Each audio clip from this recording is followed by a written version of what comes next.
ബഹുമാനികളായ പണ്ഡിതന്മാരെ, സയ്യിദന്മാരെ, കാരണവന്മാരെ, ഉമ്മമാരെ, വിദ്യാർത്ഥിനികളെ, അല്ലാഹു സുബ്ഹാനഹു വ തആല നമ്മുടെ പ്രാർത്ഥനകളും പ്രവർത്തനങ്ങളുമെല്ലാം സ്വാലിഹായ അമലുകളായി നമ്മിൽ നിന്ന് സ്വീകരിക്കുമാറാകട്ടെ. നമ്മുടെയും നമ്മുടെ മാതാപിതാക്കൾ, ഭാര്യ, സന്താനങ്ങൾ, സഹോദര സഹോദരിമാർ, നമ്മിൽ നിന്ന് മരണപ്പെട്ടു പോയവർ, നമ്മുടെ ഈ സദസ്സിൽ ഒരുമിച്ച് കൂടിയിട്ടുള്ളവർ എല്ലാവർക്കും മഗ്ഫിറത്തും മർഹമത്തും ഇരുലോക വിജയവും പ്രദാനം ചെയ്യുമാറാകട്ടെ എന്നും പ്രാർത്ഥിക്കുകയാണ്. ഈ ചാവക്കാട് പ്രദേശത്ത് ബുഖാറ എന്ന് പറയുന്ന ഈ ഗ്രാമം എന്ന് വേണമെങ്കിൽ പറയാവുന്ന കേരളത്തിൽ അറിയപ്പെട്ട ഒരു സ്ഥലം, ഞാൻ എൻ്റെ ചെറുപ്പത്തിലെ എനിക്ക് പരിചയമുള്ള സ്ഥലമാണ് ബുഖാറ. ഈ പ്രദേശവുമായി ബന്ധപ്പെട്ട് ചില വൈജ്ഞാനിക ഉരുപ്പടികൾ കാണുകയും അത് പരിശോധിക്കുകയും അത് പഠിക്കുകയും ഒക്കെ ചെയ്തിട്ടുണ്ട് എന്നത് എൻ്റെ തന്നെ ഒരു വ്യക്തിപരമായ ഓർമ്മയിൽപ്പെട്ടതാണ്. അതും തങ്ങൾ കുടുംബത്തിൽപ്പെട്ട ഒരുപാട് ആളുകൾ ഒരുമിച്ച് കൂടിയിട്ടുള്ള സദസ്സ്. അള്ളാഹുവിൻ്റെ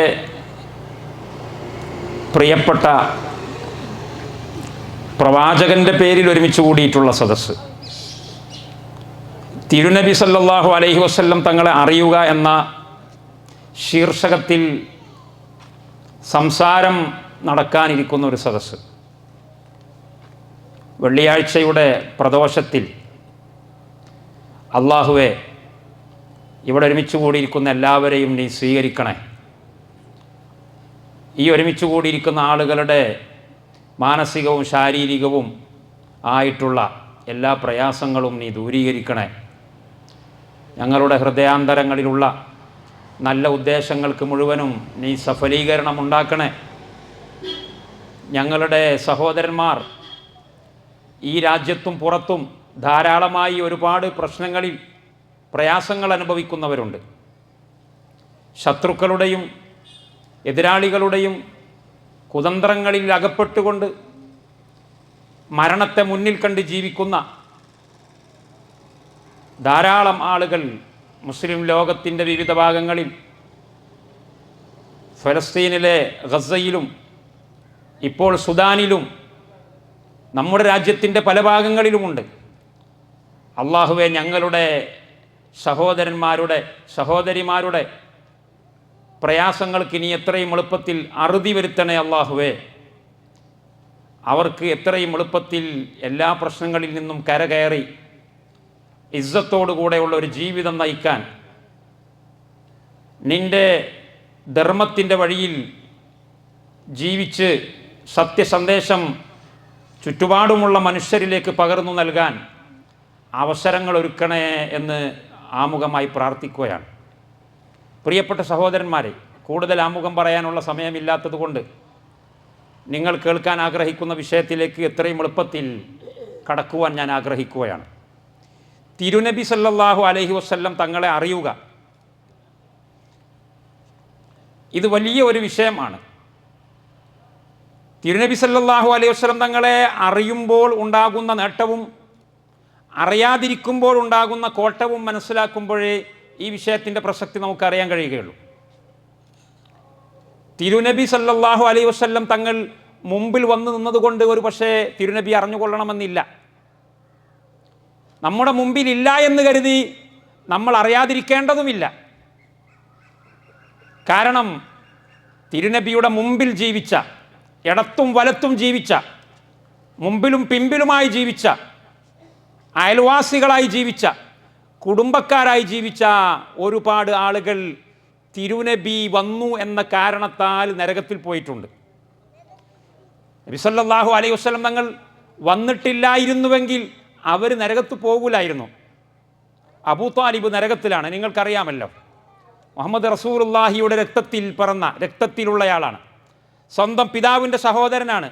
49 കൊല്ലം, 1 2 3 കൊല്ലമല്ല, 49 കൊല്ലക്കാലം പ്രവാചക ശ്രേഷ്ഠരെ സ്വന്തത്തെക്കാൾ കൂടുതൽ സ്നേഹിച്ച, സ്വന്തത്തെക്കാൾ കൂടുതൽ സംരക്ഷിച്ച ഷേബു അബീ ത്വാലിബിൻ്റെ ഉപരോധ കാലഘട്ടത്തിൽ ശത്രുക്കളുടെ ആക്രമണം ഭയന്ന് മലഞ്ചരുകൾക്കിടയിൽ ഉപരോധിക്കപ്പെട്ട ബനൂ ഹാഷിം കുടുംബത്തിൽ രാത്രിയിൽ അന്തിയുറങ്ങുമ്പോൾ അബൂ ത്വാലിബ് പറയും, മോനെ, ഞാൻ കിടക്കുന്ന പായയിൽ മോൻ കിടക്കണം, മോൻ കിടക്കുന്ന പായയിൽ ഞാൻ കിടക്കും.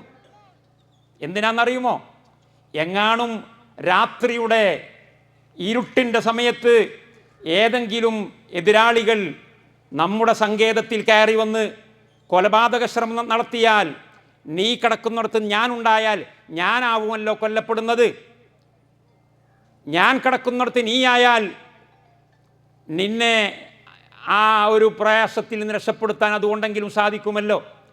അതുകൊണ്ട് എൻ്റെ പായയിൽ മോൻ കിടന്നാൽ മതി എന്ന് പറഞ്ഞ് സ്വന്തം ജീവനേക്കാളേറെ, വ്യക്തമായിട്ട് മനസ്സിലാക്കണം, സ്വന്തം ജീവനേക്കാളേറെ സഹോദരപുത്രനായ അബ്ദുള്ളയുടെ മകനായ മുഹമ്മദിനെ അബൂ ത്വാലിബ് സ്നേഹിച്ചു. സ്നേഹിച്ചില്ല എന്ന് പറയാൻ പറ്റുമോ? സ്വന്തം ശരീരത്തെക്കാൾ സ്നേഹിച്ചു. പക്ഷെ ആരെയാണ് സ്നേഹിച്ചത്? ആരെയാണ് സ്നേഹിച്ചത്? മുഹമ്മദ് റസൂലുള്ളാഹിയെ അല്ല സ്നേഹിച്ചത്, പിന്നെ അബ്ദുള്ളയുടെ മകനെയാണ് സ്നേഹിച്ചത്. അവിടെയാണ് വ്യത്യാസം. അബ്ദുള്ളയുടെ മകനും അള്ളാഹുവിൻ്റെ റസൂലും വ്യത്യാസമുണ്ട്. അത് കാണാൻ വ്യത്യാസം ഉണ്ടാവില്ല, അത് മനസ്സിലാക്കുന്നിടത്താണ് വ്യത്യാസം. ഇവിടെ ചോരയല്ല പ്രധാനം. ചോരക്ക് പ്രാധാന്യമുണ്ട്, പക്ഷെ ചോരയേക്കാൾ പ്രധാനപ്പെട്ടത് ആദർശമാണ്. ചോരയേക്കാൾ പ്രധാനപ്പെട്ടത് അള്ളാഹുവിൻ്റെ പാശമാണ്, കയറാണ്. ആ കയറിൽ മുറുകെ പിടിച്ചവരെല്ലാം സഹോദരന്മാരാണ്. ചോര 1 ആയാലും 2 ആയാലും 3 ആയാലും. ആ കയറിൽ മുറുകെ പിടിക്കാത്തവരൊക്കെ വേറെ വേറെ വേറെയാണ്. ചോര 1 ആയാൽ പോലും അങ്ങനെയാണ്. അപ്പോൾ 49 കൊല്ലക്കാലം പൊന്നുപോലെ സൂക്ഷിച്ച മുഹമ്മദ് നബി സല്ലല്ലാഹു അലൈഹി വസല്ലം തങ്ങൾ അവിടുത്തെ 40ാമത്തെ വയസ്സിൽ നബിയായിട്ട് വരികയാണ്. അവിടുത്തെ 40ാമത്തെ വയസ്സിൽ, അഥവാ 40 കൊല്ലം അബൂ ത്വാലിബും മുഹമ്മദ് നബിയും തമ്മിൽ ബന്ധമുണ്ട്. അന്നൊന്നും ഒരു പ്രശ്നങ്ങളുമില്ല. പക്ഷെ 40ാമത്തെ വയസ്സിൽ നബിയായി വരുന്നു. അബൂ ത്വാലിബ് ഉൾപ്പെടെയുള്ള ആളുകളോട് പറയുന്നു, ഖൂലൂ ലാ ഇലാഹ ഇല്ലല്ലാഹ്, ലാ ഇലാഹ ഇല്ലല്ലാഹ് എന്ന് പറയണം. ലാ ഇലാഹ ഇല്ലല്ലാഹ് അനുസരിച്ച് ജീവിതം കെട്ടിപ്പടുക്കണം. അതിനെ ചുറ്റിപ്പറ്റിയായിരിക്കണം നമ്മുടെ കുടുംബവും രാജ്യവും രാഷ്ട്രീയവും നിസ്കാരവും നോമ്പും നേർച്ചയും പ്രാർത്ഥനകളും എല്ലാം എന്ന് പറഞ്ഞപ്പോൾ ഒരുപാട് ആളുകൾക്ക് പ്രയാസമുണ്ടായി. അബൂ ത്വാലിബിന് അറിയാം മുഹമ്മദ് നബി പറയുന്നതിൽ മായമില്ല, സത്യസന്ധമാണ്. വലഖദ് അലിംതു ബി അന്ന ദീന മുഹമ്മദിൻ മിൻ ഖൈരി അദിയാനിൽ ബരിയത്തി ദീന ലൗലൽ മസബ്ബതു ഔ ഹദാറു മസബ്ബ ലൗലൽ മലാമതു ഔ ഹദാറു മസബ്ബത്തിൻ ലവജത്തനി സംഹം ബിദാക മുബീനാ. അബൂ ത്വാലിബ് മുഹമ്മദ് നബിയുടെ മുമ്പിൽ പറഞ്ഞു, മുഹമ്മദേ, നീ കൊണ്ടുവന്ന പ്രസ്ഥാനം ആകാശത്തിൻ്റെ ചുവട്ടിലുള്ള ഏറ്റവും നല്ല പ്രസ്ഥാനമാണെന്ന് എനിക്കറിയാം. എനിക്കതിലൊരു ഒട്ടുപോലും സംശയമില്ല. വലഖദ് അലിംതു ബി അന്ന ദീന മുഹമ്മദിൻ, മുഹമ്മദിൻ്റെ മതമുണ്ടല്ലോ, മിൻ ഖൈരി അദിയാനിൽ ബരിയത്തി ദീന, മനുഷ്യർ കേട്ടിട്ടുള്ളതിൽ വെച്ച് ഏറ്റവും, മനുഷ്യർ അനുഭവിച്ചതിൽ വെച്ച് ഏറ്റവും നല്ല മതമാണ്, ഏറ്റവും നല്ല ആദർശമാണ്, ഏറ്റവും നല്ല ജീവിത പദ്ധതിയാണ്. എന്നിട്ടും എന്തേ കൂടാഞ്ഞത്? എന്നിട്ടും എന്തേ അതിൽ മെമ്പർഷിപ്പ് എടുക്കാതിരുന്നത്? സ്വന്തം ചോരയിൽപ്പെട്ടവനായിട്ട് പോലും, സ്വന്തം സഹോദരൻ്റെ പുത്രനാണ് ക്ഷണിക്കുന്നത് എന്നിട്ട് പോലും എന്തുകൊണ്ട് നിങ്ങൾക്ക് ഇങ്ങോട്ട് കയറിക്കൂടാൻ പ്രയാസമുണ്ടായി? സ്വന്തം ബാപ്പ വിളിച്ചാൽ വരാൻ മടിയുണ്ടാകേണ്ടതുണ്ടോ? സ്വന്തം മക്കൾ വിളിച്ചാൽ കയറി വരാൻ മടിയുണ്ടാകേണ്ടതുണ്ടോ? ഒരിക്കലും ഉണ്ടാകേണ്ടതില്ല. എൻ്റെ വാപ്പയല്ലേ വിളിക്കുന്നത്, എൻ്റെ വാപ്പയുടെ സഹോദരനല്ലേ വിളിക്കുന്നത്, ധൈര്യമായിട്ട് കടന്നു ചെല്ലാം. അവിടെ എനിക്ക് ഇരിക്കാൻ സീറ്റ് കിട്ടും, കടക്കാൻ പായ കിട്ടും, എനിക്ക് ദുന്യാവ് കിട്ടും, എനിക്ക് ആഖിറം കിട്ടും, എനിക്ക് കീർത്തിയും കേളിയും കിട്ടും, എല്ലാം കിട്ടുമെന്ന് ഉറപ്പല്ലേ അബൂ താലിബിന്. മുഹമ്മദിൻ്റെ കൂടെ കൂടിയിട്ടുള്ള അബൂബക്കറിന് എന്തെല്ലാം കിട്ടിയിട്ടുണ്ട്, ഉമർ ഇബ്നുൽ ഖത്താബിന് എന്തെല്ലാം കിട്ടിയിട്ടുണ്ട്, ഖദീജക്ക് എന്തെല്ലാം കിട്ടിയിട്ടുണ്ട്. മുഹമ്മദ് നബി സല്ലല്ലാഹു അലൈഹി വസല്ലം തങ്ങളെ കൂടെ കൂടിയിട്ടുള്ള ഒരു പറ്റം ആളുകൾക്ക് ആത്മവീര്യം കിട്ടിയിട്ടുണ്ട്, ഉയർന്ന സ്വഭാവ സംസ്കൃതി കിട്ടിയിട്ടുണ്ട്, മനക്കരുത്ത് കിട്ടിയിട്ടുണ്ട്, നാട്ടിൽ സൽപ്പേര് കിട്ടിയിട്ടുണ്ട്.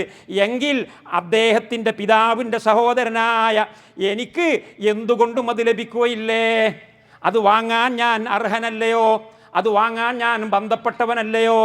മുഹമ്മദ് ഒരു ലാ ഇലാഹ ഇല്ലല്ലാഹ് എന്ന് ഞാൻ ഒരു തവണ എങ്ങാനും പറഞ്ഞാൽ മുഹമ്മദ് എന്നെ എവിടെ കയറ്റി വെക്കും? ഒരു പക്ഷേ അബൂബക്കറിൻ്റെ മേലെ കയറ്റി വെക്കും. ഇന്ന് അബൂബക്കറാണ് ഏറ്റവും ടോപ്പിലുള്ളത്. പക്ഷേ അബൂബക്കർ മുഹമ്മദിൻ്റെ ചോരയല്ല, പക്ഷേ ഞാൻ മുഹമ്മദിൻ്റെ ചോരയാണ്. അപ്പോൾ എന്നെ എവിടെയായിരിക്കും മുഹമ്മദ് കയറ്റി വെക്കുക? അബൂ താലിബിന് ചിന്തിക്കാവുന്നതേ ഉള്ളൂ. അബൂ താലിബ് പൊട്ടനല്ല, മന്ദബുദ്ധിയല്ല. പക്ഷേ അബൂ താലിബിനെ പിടികൂടിയ രോഗം എന്താണ്? അബൂ താലിബിനെ പിടികൂടിയ രോഗം അബൂ താലിബ് തന്നെ പറയുന്നു, നമ്മൾ പറയണ്ട. ലൗലൽ മസബ്ബത്തു ഔ ഹദാറു ലൗലൽ മലാമത്തു ഔ ഹദാറു മസബ്ബതി ലവജത്തനി സമഹം ബിദാക മുബീന. മുഹമ്മദേ, എൻ്റെ പ്രശ്നം ഇതാണ്.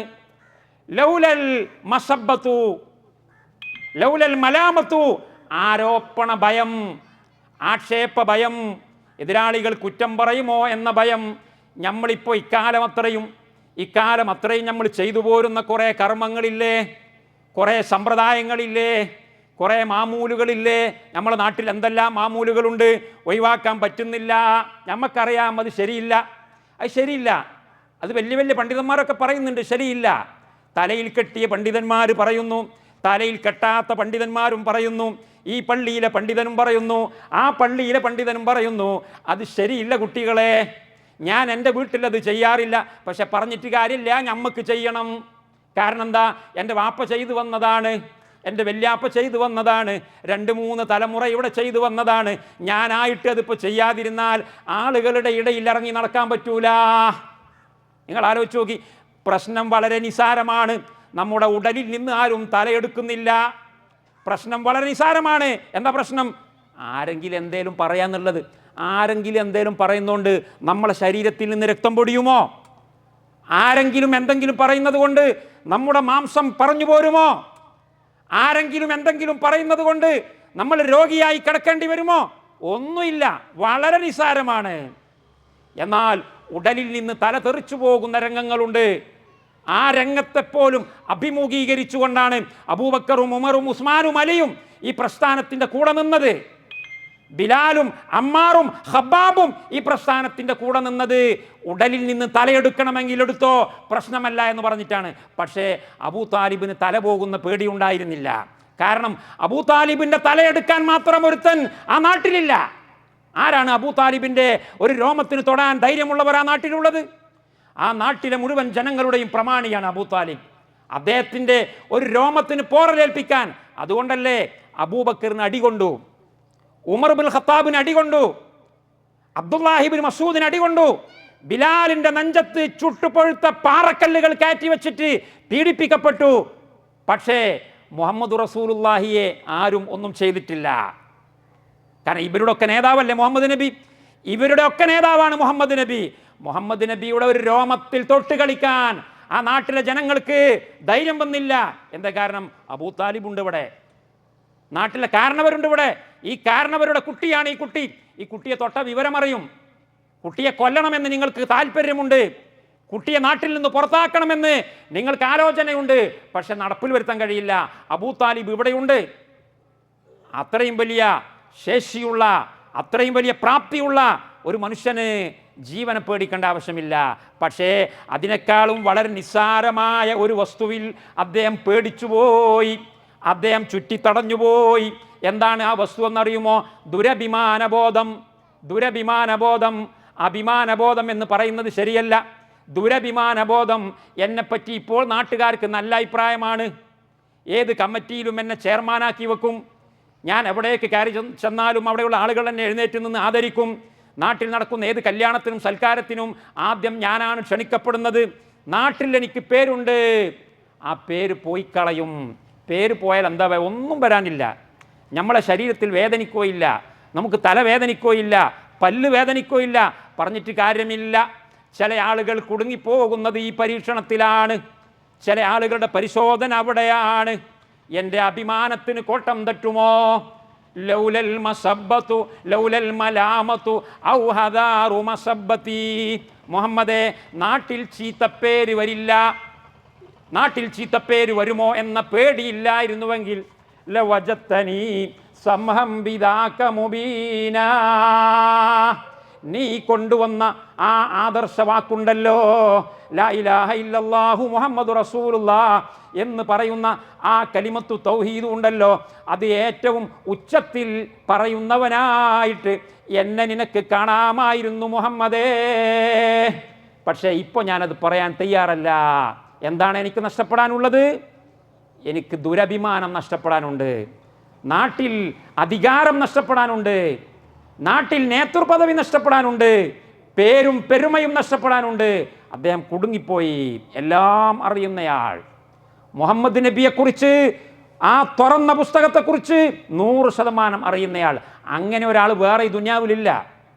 അതുകൊണ്ട് തന്നെയാണ് അബ്ബാസ് ഇബ്നു അബ്ദുൽ മുത്തലിബ് റളിയല്ലാഹു അൻഹു, അബ്ദുൽ മുത്തലിബിൻ്റെ മകനായ അബ്ബാസ്, റസൂലുള്ളാഹിൻ്റെ മൂത്താപ്പയായ അബ്ബാസ് റസൂലുള്ളാഹിനോട് ചോദിക്കുകയാണ്, നബിയെ, ഹൽ നഫാത അമ്മക അബാ താലിബിൻ ബിശൈഇൻ വകാന യഗ്ളബു ലക വകാന യഹൂതുക വയഗ്ളബു ലക. മുഹമ്മദ് നബിയെ, നിങ്ങളുടെ സ്വന്തം മൂത്താപ്പയായ അബൂ താലിബിന് നിങ്ങൾ വല്ല ഉപകാരവും ചെയ്തു കൊടുത്തിട്ടുണ്ടോ? അദ്ദേഹം നിങ്ങൾക്ക് വേണ്ടി ദേഷ്യം പിടിച്ച ആളായിരുന്നു. അദ്ദേഹം നിങ്ങളെ സംരക്ഷിക്കാൻ വേണ്ടി ജീവിതം ഒഴിഞ്ഞു വെച്ച ആളായിരുന്നു. വല്ല ഉപകാരവും അദ്ദേഹത്തിന് ചെയ്തു കൊടുത്തിട്ടുണ്ടോ? അബൂ താലിബ് മരിക്കാൻ കിടക്കുന്ന സമയം വരെ ആ മരണശയ്യയിലേക്ക് മുഹമ്മദ് നബി കടന്നു വന്നു. എന്നിട്ട് അബൂ താലിബിനോട് പറഞ്ഞു, ഐ അമ്മു ഖുൽ കലിമത്തൻ ഉഹാജു ലക ബിഹാ ഇൻദല്ലാഹ്. ഓ എൻ്റെ പ്രിയപ്പെട്ട മൂത്താപ്പ, നിങ്ങൾ ഈ കാലം വരെ നിസ്കരിച്ചിട്ടില്ല, നമസ്കരിച്ചിട്ടില്ല, നോമ്പെടുത്തിട്ടില്ല, നിങ്ങൾ ഈ കാലം വരെ ഒരു പുണ്യകർമ്മവും ചെയ്തിട്ടില്ല, ഒരു പുണ്യകർമ്മവും ചെയ്തിട്ടില്ല. മുഹമ്മദ് നബിയെ സംരക്ഷിച്ചിട്ടുണ്ട്, വലിയ പുണ്യകർമ്മമാണ്, അത് സംശയമൊന്നുമില്ല. ആകാശത്തിൻ്റെ ചുവട്ടിൽ ഏറ്റവും വലിയ പുണ്യകർമ്മം. പക്ഷെ അത് പുണ്യകർമ്മമല്ല. ആരെ സംബന്ധിച്ചിടത്തോളം? അബൂ താലിബിനെ സംബന്ധിച്ചിടത്തോളം അത് പുണ്യകർമ്മമല്ല. കാരണം അബൂ താലിബ് സംരക്ഷിച്ചത്, ഞാൻ പറഞ്ഞല്ലോ, അള്ളാഹുവിൻ്റെ റസൂലിനെ അല്ല. അബൂ താലിബ് സംരക്ഷിച്ചത് അബ്ദുള്ളയുടെ മകനെയാണ്. അതുകൊണ്ട് തന്നെ പരലോകത്ത് പ്രതിഫലം ലഭിക്കുമെന്ന ഉദ്ദേശത്തോടെ അല്ലാത്തത് കൊണ്ട് അത് പുണ്യകർമ്മമല്ല. വഖദിംനാ ഇലാ മാ അമിലൂ മിൻ അമലിൻ ഫജഅൽനാഹു ഹബാഅം മൻസൂറാ. അവർ ചെയ്തു പോയിട്ടുള്ള എല്ലാ കർമ്മങ്ങളും, അവരുടെ ദാനധർമ്മങ്ങൾ, അവരുടെ ചാരിറ്റി പ്രവർത്തനങ്ങൾ, അവരുടെ മനുഷ്യകാരുണ്യ പ്രവർത്തനങ്ങൾ, അവരുടെ നേർച്ചകൾ, അവരുടെ വഴിപാടുകൾ, അവരുടെ നോമ്പുകൾ എല്ലാം നാളെ പരലോകത്ത് വരുമ്പോൾ ഫജഅൽനാഹു ഹബാഅം മൻസൂറാ, അത് കാറ്റിൽ പാറിക്കളിക്കുന്ന പൊടിപടലങ്ങളെപ്പോലെ, ധൂളികളെപ്പോലെ ഞാനതിനെ തകർത്തുകളയും എന്നാണ് അല്ലാഹു സുബ്ഹാനഹു വ തആല പറഞ്ഞത്. വല്ലദീന കഫറു അഅമാലുഹും കസറാബിൻ ബിഖീഅത്തിൻ യഹ്സബുഹു ളംആനു മാഅൻ ഹത്താ ഇദാ ജാഅഹു ലം യജിദുഹു ശൈആ വവജദല്ലാഹ ഇൻദഹു ഫവഫാഹു ഹിസാബ വല്ലാഹു സരീഉൽ ഹിസാബ്. സത്യനിഷേധികളായ ആളുകൾ, മുഹമ്മദു റസൂലുള്ളാഹ് എന്ന് പറയാൻ കൂട്ടാക്കാത്ത ആളുകൾ, അവരുടെ കർമ്മങ്ങൾ ഏതുപോലെയാണ്? അവരുടെ കർമ്മങ്ങൾ അമാലുഹും കസറാബിൻ ബിഖീഅത്തിൻ, ഒരു മരുഭൂമിയിലുള്ള മരീചിക പോലെയാണ് അവരുടെ കർമ്മങ്ങൾ എന്നാണ് പറഞ്ഞത്. അമാലുഹും, അവരുടെ സൽക്കർമ്മങ്ങൾ എന്ന് അല്ലാഹു പറഞ്ഞില്ല. നല്ല ചാരിറ്റി നടത്തിയവരുണ്ടാകും, അല്ലേ? കോടിക്കണക്കിന് രൂപ ചാരിറ്റി നടത്തിയാൽ നമ്മളെന്താ അതിനെപ്പറ്റി പറയാം? നല്ല പ്രവൃത്തികൾ എന്ന് പറയും, സൽക്കർമ്മങ്ങൾ എന്ന് പറയും. പക്ഷേ അള്ളാഹു പ്രയോഗിച്ചത് എന്താണെന്നറിയുമോ? അമാലുഹും സ്വാലിഹ എന്ന് പറഞ്ഞില്ല, സൽക്കർമ്മങ്ങൾ എന്ന് പറഞ്ഞില്ല. പിന്നെ എന്താ പറഞ്ഞത്? അവരുടെ പ്രവർത്തനങ്ങൾ, ആ പ്രവർത്തനങ്ങൾക്ക് വല്ല ഫലവുമുണ്ടോ? കസറാബിൻ ബിഖിയാത്തിൻ, ഒരു മരുഭൂമിയിലുള്ള മരീചിക പോലെയാണ്. അവിടെ വെള്ളമുണ്ട് എന്ന് കരുതുമ്പോൾ അങ്ങോട്ട് ചെല്ലും. 1 കിലോമീറ്റർ 2 കിലോമീറ്റർ ചുട്ടുപൊള്ളുന്ന വെയിലിൻ്റെ ചുവട്ടിലൂടെ നടന്നുപോയി അവിടെ എത്തി നോക്കുമ്പോൾ വെള്ളമില്ല. പിന്നെയും അപ്പുറത്ത് വെള്ളമുണ്ട് എന്ന് തോന്നും. ഇങ്ങനെ നടന്ന് കിലോമീറ്ററുകളോളം നടന്ന് അവസാനം അവന് വെള്ളം ലഭിക്കുന്നില്ല. ലം യജിദ്ഹു ശൈആ വവജദല്ലാഹ ഇൻദഹു ഫവഫാഹു ഹിസാബാ വല്ലാഹു സരീഉൽ ഹിസാബ്. അബൂ താലിബിൻ്റെ അവസ്ഥയാണ്. അബൂ താലിബ് മരിക്കാൻ കിടക്കുന്ന സമയം സ്വന്തം സഹോദരൻ്റെ മകൻ മുഹമ്മദ് റസൂലുള്ളാഹ് കയറി വന്നിട്ട് അബൂ താലിബിനോട് പറയാണ്, അബൂ താലിബേ, എൻ്റെ മൂത്താപ്പ, ഖുൽ കലിമത്തൻ വഹാജ്ജു ലക ബിഹാ ഇൻദല്ലാഹ്.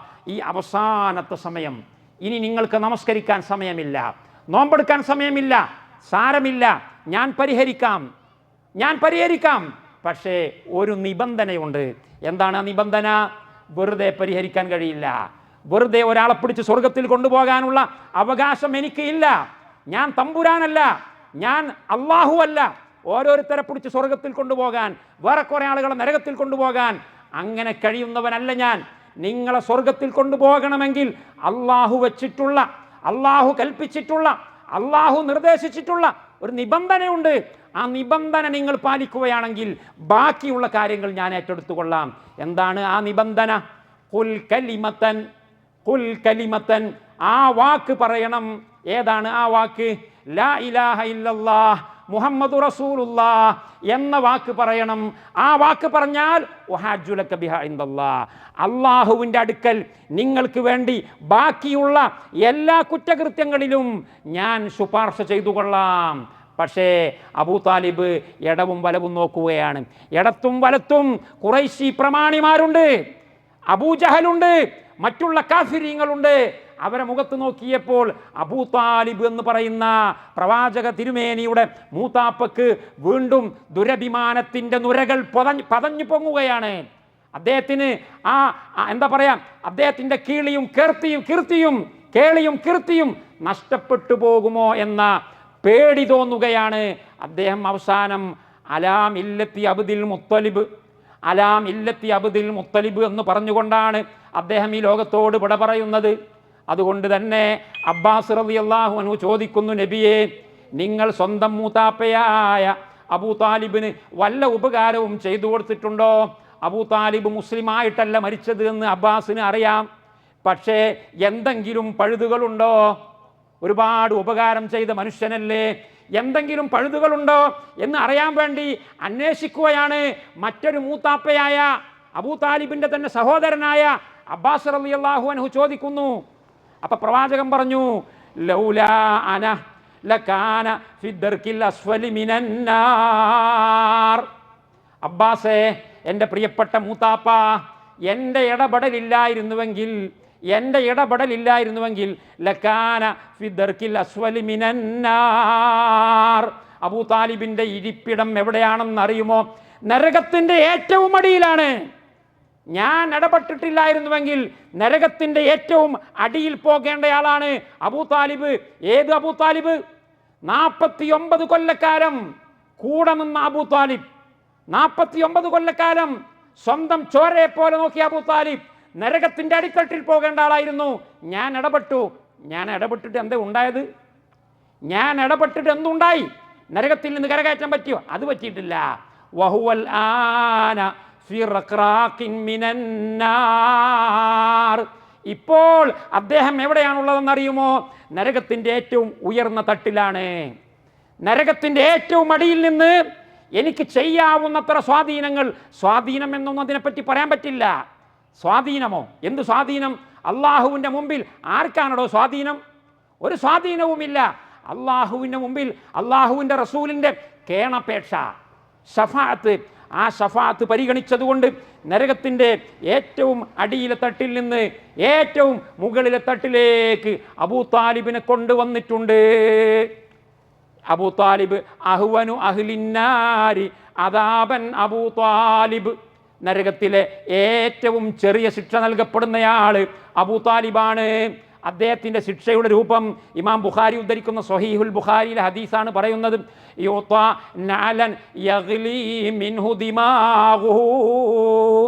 അദ്ദേഹത്തിൻ്റെ ചെരുപ്പ് നരകത്തിലാണ്, അദ്ദേഹത്തിൻ്റെ ശരീരം നരകത്തിൻ്റെ പുറത്താണ്, ശരീരം നരകത്തിൻ്റെ പുറത്താണ്, ചെരുപ്പ് നരകത്തിലാണ്.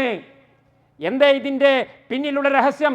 ഈ ശരീരം സാധാരണ ഒരു ശരീരമല്ല. ഈ ശരീരം കൊണ്ടാണ് മുഹമ്മദ് റസൂലുള്ളാഹിക്ക് പ്രതിരോധ കവചം തീർത്തത്. അബൂജഹലിൻ്റെ, അബൂലഹബിൻ്റെ, ഉത്ബത്തിൻ്റെ, ശൈബത്തിൻ്റെ, അക്രമികളുടെ, പീഡകന്മാരുടെ പീഡനത്തിൻ്റെ മുമ്പിൽ മുഹമ്മദ് റസൂലുള്ളാഹിയുടെ ജീവന് സംരക്ഷണം കൊടുത്ത ശരീരമാണ് ഈ ശരീരം നരകത്തിൽ ഇടേണ്ടതില്ല എന്ന് അള്ളാഹു തീരുമാനിക്കുകയാണ്. പക്ഷേ നരകത്തിൽ നിന്ന് കരകയറ്റാൻ പറ്റുമോ? പറ്റില്ല. കാരണം പാസ്വേഡ് ഇല്ല. പാസ്വേഡ് അടിക്കാതെ എൻട്രി ചെയ്യാൻ കഴിയില്ല. എന്താണ് പാസ്വേഡ്? ലാ ഇലാഹ ഇല്ലല്ലാഹ് മുഹമ്മദ് റസൂലുള്ളാഹ്. ഈ പാസ്വേഡ് ഇല്ലാത്തത് കൊണ്ട് നരകത്തുനിന്ന് പിടിച്ച് പുറത്താക്കാൻ കഴിയില്ല. പക്ഷെ ഒരു പരിഹാരമുണ്ട്, ഒരു ചെരുപ്പ് കൊടുക്കാം. നരകത്തിൻ്റെ ചെരുപ്പാണ്. ആ ചെരുപ്പിൻ്റെ മാത്രം കാരണം കൊണ്ട് യഗ്ലി മിൻഹു ദിമാഗുഹു, അദ്ദേഹത്തിൻ്റെ തലച്ചോറ്, ഏറ്റവും ഉയരത്തിലുള്ള ഭാഗമാണ് തല, ഏറ്റവും താഴ്ഭാഗത്തുള്ള ചെരുപ്പിൻ്റെ കാഠിന്യം കൊണ്ട്, ചെരുപ്പാകുന്ന ആ തീക്കട്ടയുടെ കാഠിന്യം കൊണ്ട് അദ്ദേഹത്തിൻ്റെ തലച്ചോറ് ഉരുകി ഉരുകി ഉരുകി ഒലിക്കുന്നു. അബൂ താലിബിൻ്റെ അവസ്ഥ ഇതാണ്. എന്തുകൊണ്ടാണ് ഇതുണ്ടായത്? അബൂ താലിബിന് എന്തുകൊണ്ട് ഇങ്ങനെ ഉണ്ടായി? അള്ളാഹുവിൻ്റെ റസൂൽ ഉദയം ചെയ്തു എന്നതാണ് കാരണം. അള്ളാഹുവിൻ്റെ റസൂൽ വന്നിട്ടില്ലായിരുന്നുവെങ്കിൽ, അല്ലെങ്കിൽ മുഹമ്മദ് ബിൻ അബ്ദുള്ളയായിട്ട് നിൽക്കുകയാണ്, മുഹമ്മദ് റസൂലുള്ള ആയിട്ടില്ല, മുഹമ്മദ് ബിൻ അബ്ദുള്ളയാണ്, മുഹമ്മദ് റസൂലുള്ളയല്ല, ഇങ്ങനെയായിരുന്നുവെങ്കിൽ അബൂ താലിബ് നരകത്തിലേക്ക് പോകേണ്ടി വരുമോ? ഇല്ല, പോകേണ്ടി വരില്ല. എന്നാൽ ഇതൊരു പരീക്ഷണമാണ്. ഈ പരീക്ഷണം മുഹമ്മദ് നബി സല്ലല്ലാഹു അലൈഹി വസല്ലം തങ്ങൾക്ക് പ്രവാചകത്വം നൽകുക എന്നത് വലിയ പരീക്ഷണമായിരുന്നു ഒരുപാട് ആളുകൾക്ക്. ആ പരീക്ഷണം അള്ളാഹു നിശ്ചയിച്ചത് എന്തിനാണ് അള്ളാഹു ഇങ്ങനെ പരീക്ഷണം നിശ്ചയിച്ചത്? ഇവിടെ രണ്ട് ജാതി ആളുകളുണ്ടാകും, രണ്ട് ജാതി ആളുകളുണ്ടാകും ഇവിടെ. ആ രണ്ട് ജാതിയെയും വേർതിരിച്ച് മനസ്സിലാക്കണം. ഇപ്പോൾ നിങ്ങൾ നോക്കി, ഈ ഗ്രൗണ്ട്, നമ്മളിപ്പോൾ ഇവിടെയുള്ള ഈ ഗ്രൗണ്ടിൽ പല ജാതി വിത്തുകളുണ്ടാകും. നെല്ലിൻ്റെ വിത്തുണ്ടാകും, ഗോതമ്പിൻ്റെ വിത്തുണ്ടാകും, അതുപോലെ തേക്കിൻ്റെ വിത്തുകളുണ്ടാകും, അതുപോലെ കാഞ്ഞിരത്തിൻ്റെ വിത്തുകളുണ്ടാകും, മുരുക്കിൻ്റെ വിത്തുകളുണ്ടാകും. പല ജാതി വിത്തുകൾ കൂടി കലർന്നിരിക്കുകയാണ്. ഏതാണ് നെല്ല്, ഏതാണ് ഗോതമ്പ്, ഏതാണ് പതിര്, ഏതാണ് ചപ്പ, ഏതാണ് മണിയുള്ളത്, ഏതാണ് മണിയില്ലാത്തത് നമുക്കറിയില്ല. കാഴ്ചയിലെല്ലാം ഒരുപോലെയാണ്. അബൂബക്കർ ഏതാണ്, അബൂജഹൽ ഏതാണ് അറിയില്ല. ഉമർ ബിൻ ഖത്താബ് ഏതാണ്, അബൂലഹബ് ഏതാണ് അറിയില്ല. ഉസ്മാൻ ബിൻ അഫ്ഫാൻ ഏതാണ്, ഉത്ബത്ത് ഏതാണ് അറിയില്ല. എല്ലാം കൂടി കൂടിക്കുഴഞ്ഞ് കിടക്കുകയാണ്. എന്നാൽ അങ്ങനെ കിടക്കാൻ പറ്റുമോ? പറ്റില്ല. തേക്കിൻ്റെ വിത്ത് തേക്കായിട്ട് വളരണം, പ്ലാവിൻ്റെ വിത്ത് പ്ലാവായിട്ട് വളരണം. അത് വളരണമെങ്കിൽ മഴ പെയ്യണം. ആ മഴ ഇങ്ങനെ പെയ്യുമ്പോൾ തേക്ക് മുളക്കും. ഇത് തേക്കായിരുന്നു, അത് ശരി, ഇപ്പോഴാണ് മനസ്സിലായത്. മഴ പെയ്തപ്പോൾ വേറെ കുറെ കാഞ്ഞരം മുളച്ചു പൊന്തി. വായിൽ വെച്ചാൽ കഴിക്കുന്നത്, വാസനിച്ചാൽ കഴിക്കുന്നത്, ഒരു ഉപകാരവും ലഭിക്കാത്തത്, അടുപ്പിലിട്ട് കത്തിച്ചാൽ പോലും അതിൻ്റെ പുക കാരണമായിട്ട് ഭക്ഷണത്തിന് കയ്പ് വരുന്നത് കാഞ്ഞരമാണ്, മുള്ളാണ്, മുരിക്കാണ്. മഴ പെയ്തപ്പോൾ മുളച്ചു പൊന്തി. കണ്ടോ, എല്ലാം ഒരുമിച്ച് കൂടി ഇങ്ങനെ ഇരിക്കായിരുന്നു. വേറിട്ട് മനസ്സിലാക്കാൻ കഴിയില്ല. അതിനെ വേർപ്പെടുത്താൻ, നല്ലതിനെയും ചീത്തയെയും വേർപ്പെടുത്താൻ അതിനുവേണ്ടി പെയ്തതാണ് ഈ പേമാരി. പേമാരി പെയ്തപ്പോൾ രണ്ടും രണ്ടായി മാറി, രണ്ടും വേർപിരിഞ്ഞു. വംതാസുൽ യൗമ അയ്യുഹൽ മുജ്രിമൂൻ, നിങ്ങളെ അബൂജഹലിനെ ഇനി മുതൽ അബൂബക്കറിന്റെ കൂട്ടത്തിൽ ഇരുത്താൻ കഴിയില്ല. അബൂലഹബിനെ ഇനി മുതൽ ഉമർ ഇബ്നുൽ ഖത്താബിന്റെ കസേരയിൽ ഇരുത്താൻ കഴിയില്ല. മാറി നിൽക്കൂ. അബൂബക്കറിനും ഉമറിനും ഉസ്മാനുമുള്ള സീറ്റ് ഏതാണെന്ന് ഈ മഴയിൽ വ്യക്തമായി കഴിഞ്ഞു. ഈ മഴ പെയ്തപ്പോൾ അബൂബക്കർ ആരാണ് എന്ന് മനസ്സിലായിട്ടുണ്ട്. ഈ പേമാരി വർഷിച്ചപ്പോൾ ഉമർ ഇബ്നുൽ ഖത്താബ് ആരാണെന്ന് മനസ്സിലായിട്ടുണ്ട്, അബൂ താലിബ് ആരാണെന്ന് മനസ്സിലായിട്ടുണ്ട്. ഇത് മനസ്സിലാക്കണമെങ്കിൽ മഴ പെയ്യണം. തേക്കിൻ്റെ വിത്ത് മുരുക്കിൻ്റെ വിത്തിട്ടാൽ തേക്ക് മുളക്കുകയില്ല. നിങ്ങൾ കേട്ടിട്ടില്ലേ, കുമ്പളം കുത്തിയാൽ മത്തൻ മുളക്കുകയില്ല. ഇത് അബൂ താലിബാണ്. അബൂ താലിബ് നേരത്തെ പരാജയപ്പെട്ടയാളാണ്. അദ്ദേഹം പരാജയപ്പെട്ട ആളാണ് എന്ന് പുറം ലോകത്തിന് അറിയണം. അള്ളാഹുവിന് അത് നേരിട്ട് മനസ്സിലാക്കാൻ കഴിയണം. അങ്ങനെ മനസ്സിലാക്കണമെങ്കിൽ മഴ പെയ്യണം. ഇവിടെ കുറേ തേക്കിൻ്റെ വിത്തുകളുണ്ട്, അത് അള്ളാഹുവിനറിയാം. ഇവിടെ തേക്കുണ്ട്, മുരുക്കുണ്ട്, തേങ്ങയുണ്ട്, തെങ്ങുണ്ട്, കഴുങ്ങുണ്ട്, ഇതെല്ലാം അള്ളാഹുവിനറിയാം. പക്ഷേ ഇത് എല്ലാവർക്കും അറിയണം. അള്ളാഹുവിന് മാത്രം അറിഞ്ഞാൽ പോരാ, നിങ്ങൾ ഓരോരുത്തരും അറിയണം. ഇതെന്തുകൊണ്ട് ഇങ്ങനെയായി? അതിൻ്റെ വിത്ത് അങ്ങനെയായിരുന്നു. അതെന്തുകൊണ്ട് ഇങ്ങനെയായി? അത് ഇങ്ങനെയുള്ള വിത്തായിരുന്നു. അത് നിങ്ങൾക്ക് എല്ലാവർക്കും അറിയണം. നിങ്ങളുടെ എല്ലാവരുടെയും അറിവോട് കൂടെയാണ് രണ്ട് വിഭാഗത്തെ മാറ്റി നിർത്തുന്നത്. എന്തിനാണ് അബൂജഹലിനെ നരകത്തിൽ കൊണ്ടുപോകുന്നത്? അബൂജഹൽ കാഞ്ഞരമായിരുന്നു, മുരിക്കായിരുന്നു, ഒരു ഉപകാരവുമില്ലാത്ത പടുമരമായിരുന്നു. അത് മുളച്ചു പൊന്തിയപ്പോൾ നിങ്ങൾക്ക് മനസ്സിലായില്ലേ? മനസ്സിലായി. അത് മുളച്ചു പൊന്താതിരുന്നാലോ? അത് മുളച്ചു പൊന്താതെ വിത്തായിട്ട് തന്നെ ഈ മണ്ണിൽ ഇങ്ങനെ ചെതറിയിരുന്ന സ്ഥിതിയിലായിരുന്നെങ്കിൽ നിങ്ങൾക്ക് അബൂ താലിബിനെ തിരിച്ചറിയാൻ കഴിയുമോ? നിങ്ങൾക്ക് അബൂജഹലിനെ തിരിച്ചറിയാൻ കഴിയുമോ? അബൂബക്കറിനെ തിരിച്ചറിയാൻ കഴിയുമോ? ഇല്ല. അപ്പൊ പിന്നെ അള്ളാഹു അബൂബക്കറിനെ സ്വർഗത്തിൽ കൊണ്ടുപോകുമ്പോൾ നിങ്ങൾ എന്താ പറയാ? അബൂബക്കറിനെ ഏതായിരുന്നാലും അള്ളാഹു സ്വർഗത്തിൽ കൊണ്ടുപോകും. കാരണം അത് തേക്കിൻ്റെ വിത്താണ്. അത് തേക്കിൻ്റെ വിത്താണ്, അത് സ്വർഗത്തിൽ കൊണ്ടുപോകും. മറ്റേത് കാഞ്ഞിരത്തിൻ്റെ വിത്താണ്, അത് നരകത്തിൽ കൊണ്ടുപോകും. പക്ഷെ നിങ്ങൾക്കറിയുമോ? നിങ്ങൾക്കറിയില്ല. അബൂലഹബ് ചോദിക്കും, അബൂജഹൽ ചോദിക്കും, എന്താ പടച്ചോനെ, ഓന സ്വർഗത്തുക്കും എന്നെ നരകത്തുക്കും, ഞാനും ഓനെപ്പോലെ തന്നെ അല്ലായിരുന്നോ? ഞാനും ഓനും ഒരുപോലെ ഭൂമിയിൽ കടന്നിരുന്നില്ലേ? എന്തുകൊണ്ടാണ് ഇവിടെ വന്നപ്പോൾ എന്നെ അങ്ങോട്ടേക്കും അവനെ അങ്ങോട്ടേക്കും നീ പറഞ്ഞയച്ചത് എന്ന് ചോദിക്കാനുള്ള ഒരു വകുപ്പ് അബൂജഹലിന് ഉണ്ടാകുമായിരുന്നു. ആ വകുപ്പ് ഉണ്ടാകാൻ പാടില്ല. ആ വകുപ്പ് ഇല്ലാതിരിക്കാൻ വേണ്ടി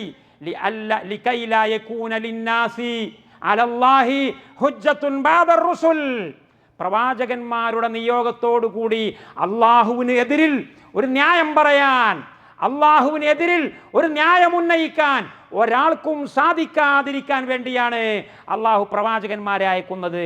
അള്ളാഹു മഴ വർഷിപ്പിക്കുന്നത് എന്തിനാണ്? അള്ളാഹു മഴ വർഷിപ്പിക്കുന്നത് തേക്കും പ്ലാവും തെങ്ങും കവുങ്ങും വേറെ വേറെയായിട്ട് ആളുകൾക്ക് മനസ്സിലാകാൻ വേണ്ടിയിട്ടാണ്. എന്ന് പറഞ്ഞാൽ അള്ളാഹുവിൻ്റെ റസൂൽ ഇവിടെ നിയോഗിക്കപ്പെടുക എന്ന് പറയുന്നത് കുറേ ആളുകൾക്ക് സ്വർഗത്തിൽ പോകാനുള്ള വഴിയാണ്. കുറേ ആളുകൾക്ക് സ്വർഗത്തിലെ ഉയർന്ന പദവികൾ കൈവശപ്പെടുത്താനുള്ള അവസരമാണ്. എന്നാൽ നേരെ മറുവശത്ത് ഒരുപാട് ആളുകൾക്ക് നരകത്തിൽ പോകാനുള്ള വഴിയുമാണ്. മുഹമ്മദ് റസൂലുള്ളാഹിയെ കൊണ്ട് രണ്ട് കാര്യമാണ്. ഒരു കാര്യം മാത്രമല്ല, കുറേ ആളുകൾക്ക് സ്വർഗത്തിൽ പോകാൻ, വേറെ കുറേ ആളുകൾക്ക് നരകത്തിൽ പോകാൻ. അത് അള്ളാഹുവിൻ്റെ നടപടിക്രമമാണ്. മുഹമ്മദുൻ ഫർഖുൻ ബൈനന്നാസ്. ഇമാം ബുഖാരി ഉദ്ധരിച്ചൊരു ഹദീസിൽ കാണാം, മുഹമ്മദുൻ ഫർഖുൻ ബൈനന്നാസ്. വേറെ ഒരു നിലക്ക് വായിക്കുകയാണെങ്കിൽ മുഹമ്മദുൻ ഫറഖ ബൈനന്നാസ്. മുഹമ്മദ് ജനങ്ങളെ രണ്ടാക്കി ഭാഗിച്ചവനാണ്. ജനങ്ങളെല്ലാം ഒന്നായിരുന്നു. ജനങ്ങളെല്ലാവരും, ഞാൻ നേരത്തെ ഈ വിത്തിന്റെ ഉദാഹരണം പറഞ്ഞതുപോലെ, എല്ലാം ഈ ചതപ്പ് ഭൂമിയിൽ ഒരുമിച്ച് വിതറപ്പെട്ടതായിരുന്നു. വേർതിരിച്ച് മനസ്സിലാക്കാൻ കഴിഞ്ഞിരുന്നില്ല. നെല്ലും പതിരും ഒരുപോലെ കടന്നു. മുഹമ്മദ് റസൂലുള്ള വരുന്നു. മുഹമ്മദ് റസൂലുള്ള വന്നപ്പോൾ നെല്ല് വേർതിരിഞ്ഞു, പതിര് വേർതിരിഞ്ഞു. മുഹമ്മദുൻ ഫർഖുൻ ബൈനന്നാസ്, അല്ലെങ്കിൽ മുഹമ്മദുൻ ഫറഖ ബൈനന്നാസ്. മുഹമ്മദ് ജനങ്ങളുടെ ഇടയിൽ വേർതിരിവുണ്ടാക്കി. മുഹമ്മദ് ജനങ്ങളെ ഭിന്നിപ്പിച്ചു എന്ന് പറഞ്ഞാൽ രണ്ട് ഭാഗമാക്കി തിരിച്ചു. നല്ലവരെ ഇങ്ങോട്ടേക്കും ചീത്തയാളുകൾ അങ്ങോട്ടേക്കും മാറ്റി നിർത്തിയിട്ടുള്ളത് അള്ളാഹുവിൻ്റെ റസൂലിൻ്റെ നിയോഗമാണ്. അള്ളാഹുവിൻ്റെ റസൂൽ വന്നിട്ടില്ലായിരുന്നെങ്കിലോ ഇങ്ങനെ ഉണ്ടാവില്ല. മഴ പെയ്തിട്ടില്ലെങ്കിൽ തേക്ക് മുളക്കുകയില്ല, കഴുങ്ങ് മുളക്കുകയില്ല, പ്ലാവ് മുളക്കുകയില്ല, നമുക്ക് അറിയില്ല. പക്ഷെ അള്ളാഹുവിനെല്ലാം കാലേക്കുട്ടി അറിയാം. അത് മാത്രം പോരാ, അള്ളാഹുവിന് നേരിട്ട് സംഭവിച്ചതായ നിലക്ക് അറിയണം. ലിയാലമല്ലാഹു മൻ യഖാഫുഹു ബിൽ ഗൈബ് എന്ന് അള്ളാഹു പറഞ്ഞതായിട്ട് കാണാം. വലിയാലമ സ്വാബിരീൻ എന്ന് പറഞ്ഞതായിട്ട് കാണാം. അള്ളാഹു എനിക്കത് നേരിട്ട് അനുഭവത്തിലൂടെ ഉണ്ടായതായ നിലക്ക് മനസ്സിലാകണം. തേക്ക് മുളച്ചു എന്ന നിലക്ക് എനിക്ക് കാണാൻ കഴിയണം. തേക്കിൻ്റെ വിത്താണെന്ന് അറിഞ്ഞാൽ പോരാ, തേക്ക് മുളച്ചു എന്ന് എനിക്ക് കാണാൻ കഴിയണം. എന്നിട്ട് ആ തേക്കിനെ സ്വർഗത്തിൽ കൊണ്ടുപോകണം. കാഞ്ഞരം മുളച്ചു എന്ന് എനിക്ക് കാണണം. എന്നിട്ട് ആ കാഞ്ഞരത്തെ നരകത്തിലേക്ക് കൊണ്ടുപോകണം. ഇതാണ് അള്ളാഹുവിൻ്റെ വഴി. അപ്പം നിങ്ങൾ മനസ്സിലാക്കിയതനുസരിച്ച് അള്ളാഹുവിൻ്റെ റസൂൽ സല്ലല്ലാഹു അലൈഹി വസല്ലം തങ്ങൾ ഈ ലോകത്ത് നിയുക്തനാകുന്നത്, പ്രവാചകത്വ പദവിയുമായി വരുന്നത് ഈ ലോകത്തുള്ള ജനങ്ങളിലെ നല്ലവരെയും ചീത്തയാളുകളെയും വേർതിരിക്കാൻ വേണ്ടിയിട്ടാണ്. നല്ലവരുടെ കൂട്ടത്തിൽ പെടണം. അത് പെടണമെങ്കിൽ നമ്മിൽ ആദ്യം നന്മ ഉണ്ടായിരിക്കണം. തേക്കിൻ്റെ വിത്ത് മാത്രമേ തേക്കായിട്ട് മുളക്കുകയുള്ളൂ. കുമ്പളം കുത്തിയാൽ കുമ്പളം മാത്രമേ മുളക്കുകയുള്ളൂ, മത്തൻ മുളക്കുകയില്ല. അള്ളാഹു സുബ്ഹാനഹു വ തആല നമ്മളെ എല്ലാവരെയും സ്വർഗത്തിൻ്റെ അള്ളാഹുവിൻ്റെ റസൂലിൻ്റെ യഥാർത്ഥ മുഹിബ്ബുകളും യഥാർത്ഥ അനുധാപനം ചെയ്യുന്ന പിന്തുടർച്ചക്കാരുമായി നമ്മളെ അള്ളാഹു തെരഞ്ഞെടുക്കുമാറാകട്ടെ എന്ന് നമുക്ക് പ്രാർത്ഥിക്കാനല്ലാതെ നിർവാഹമില്ല സഹോദരന്മാരെ. അല്ലാഹു റബ്ബുൽ ഇസ്സത്തി വൽ ജലാൽ, അള്ളാഹുവിൻ്റെ റസൂൽ ആദരണീയനായ പ്രവാചക തിരുമേനി മുഹമ്മദ് റസൂലുള്ളാഹി സല്ലല്ലാഹു അലൈഹി വസല്ലം തങ്ങളെ അവിടുത്തെ ദറജയും ഖദറും അനുസരിച്ച് സ്നേഹിക്കുകയും ബഹുമാനിക്കുകയും മനസ്സിലാക്കുകയും അനുധാവനം ചെയ്യുകയും ചെയ്യുന്ന ഭാഗ്യം ചെയ്ത ആളുകളിൽ, ആ വലിയ പരിശോധനയുടെ മുമ്പിൽ വമ്പിച്ച വിജയം കൈവരിച്ച ഭാഗ്യവാന്മാരായ ആളുകളിൽ പെടുത്തി അനുഗ്രഹിക്കുമാറാകട്ടെ. നമ്മുടെ മാതാപിതാക്കളെയും ഭാര്യസന്താനങ്ങളെയും നമ്മുമായി ബന്ധപ്പെട്ടവരെയും നമ്മുടെ ഈ സദസ്സിൽ ഒരുമിച്ച് കൂടിയിട്ടുള്ള മുഴുവൻ സത്യവിശ്വാസികളെയും നമ്മുടെ ഈ നാട്ടിലും പരിസരത്തുമുള്ള ഈ പ്രസ്ഥാനത്തിൻ്റെ ഈ ആദർശത്തിൻ്റെ പുറത്തുള്ള ആളുകളെയും അതിലേക്ക് ചേർത്തി അതിലേക്ക് ഉൾപ്പെടുത്തി അവരെ ഭാഗ്യം കൊണ്ട് കടാക്ഷിക്കുമാറാകട്ടെ എന്ന് ചുരുക്കി പ്രാർത്ഥിച്ച് വാഹിറു ദഅവാന അനിൽ ഹംദുലില്ലാഹി റബ്ബിൽ ആലമീൻ.